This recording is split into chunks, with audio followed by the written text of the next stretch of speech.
Welcome from 3D Render and Beyond to our fourth tutorial of Back to Basics Cinema 4D. This tutorial will cover some main commands like selection, move, scale, and rotate tools, the X, Y, Z axes, points, edges, and polygons, and how to arrange objects. As you can see here, we have the selection tools. The following four tools offer various types of selection possibilities for selecting objects, points, edges, and polygons. We have the live selection, the rectangle selection, the lasso selection, and the polygon selection. To add an element to the selection, hold down Shift while you select. To deselect a selected element, hold down Ctrl on a PC, Command on a Mac while you use the selection tool. Then here we have the Move tool. This tool lets you place the selected object or component anywhere in a viewport. You can move by clicking on an axis and just dragging, and you can do this in any viewport, or you can just click in the viewport and move around. Then we have the Scale tool. With this tool you can resize the selected objects or elements. Since this is a parametric object, once you scale it in the viewport, you will see the new size both in the Attributes Manager but also in the Coordinate Manager.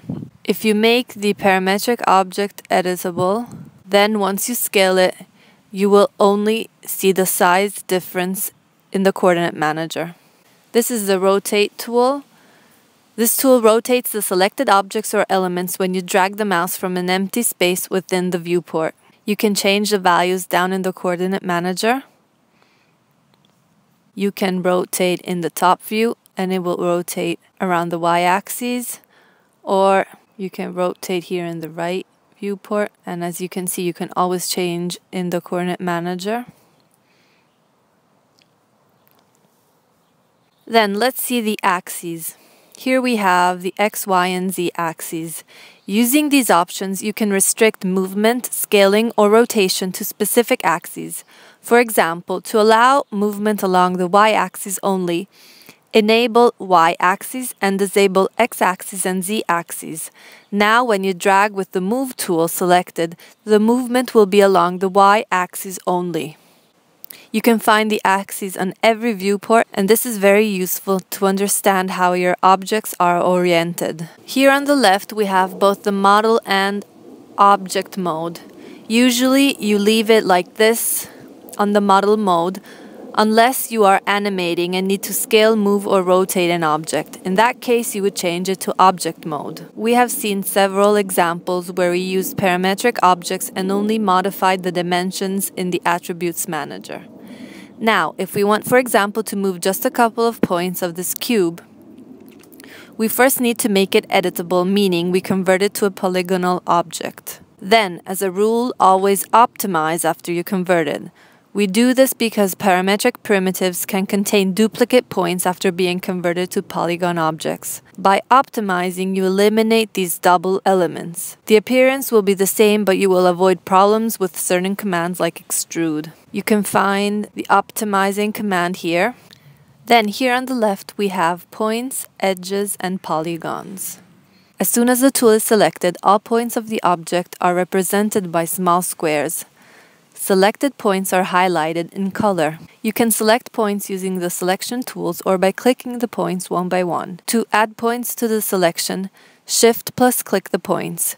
To remove points from the selection, Ctrl on a PC or Command on a Mac plus click the points again. Once you choose Live Selection, you have the option of activating or deactivating only select visible elements. Edges. Click this tool when you want to edit the edges of polygons. Selected edges are red. You can select and edit edges in much the same way as for points. Polygons. Cinema 4D works with three types of polygons: triangles, 3 corner points; quadrangles, 4 corner points; and n-gons, more than 4 corner points. Polygons are edited in much the same way as points and edges. Select a polygon by clicking it. Let's see an example of the only select visible elements deselected. If we click on the first polygon face, it will automatically select also the polygon face on the back. Therefore, if you just want to select the first face, you have to make sure the only select visible elements is activated. Enable axes. Enable axes. It is often necessary to move an object's origin, for example, to be able to rotate around this point in an animation. Temporarily repositioning the axes can also be useful when modeling. This is exactly what can be done with this mode. Using the L hotkey, you can switch quickly to this mode and back. For example, let's modify this cube. Deselect, only select visible elements, select the points from the top view. Let's modify this cube. As you can see, the axis of the cube is not centered. It is very useful to have the axis at the center of an object. This way, activate the Enable Axes or click on the L hotkey. Move the axis to the center. You can also change the values of X, Y, Z in the coordinate manager. Once you moved it, deselect the Enable Axes. At this point, you will see that the axis is at the center of the object. Always remember to deselect the Enable Axes. Otherwise, when you move an object, you will only move the axis and not the object itself. Here we have all the last 8 commands. Let's see the Arrange Objects command. The Arrange Object. This function allows you to arrange, scale, or rotate the selected objects in various ways. You can adjust the arrange parameters in the Attribute Manager with real-time visual feedback in the viewport. To use the Arrange function, you need to select the objects that you want to arrange. In this case, we have 3 cubes that are just positioned randomly around the viewport. First of all, select the objects that you want to arrange. Click on the Arrange command, set mode to the desired mode, for example, linear in this case. Decide the position and click on Apply. You can adjust the settings in the Attribute Manager, and you can change the setting for as long as the function is active. We have then the Duplicate command. RAM permitting, this function enables you to create as many duplicates of the selected objects as you wish. The function also lets you move, scale, and rotate the duplicates and arrange them along a spline. Choose the object you want to duplicate. Click on Duplicate. As clone mode, choose Render Instance because this will be very useful when we will use our render engine V-Ray for Cinema 4D. The instances are very useful for 2 reasons. The first, because you will have duplicates that won't slow down your computer.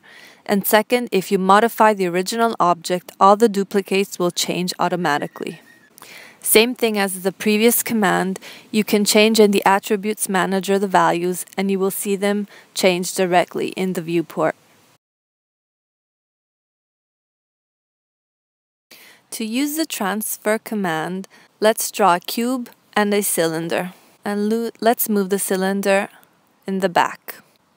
You use this function to transfer the selected objects to the position, scale, and or rotation of another object.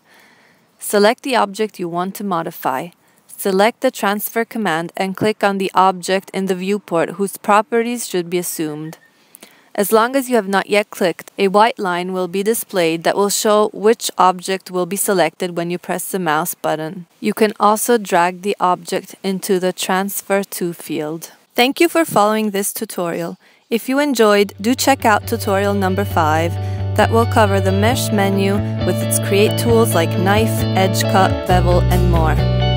Follow our Facebook page for news and updates.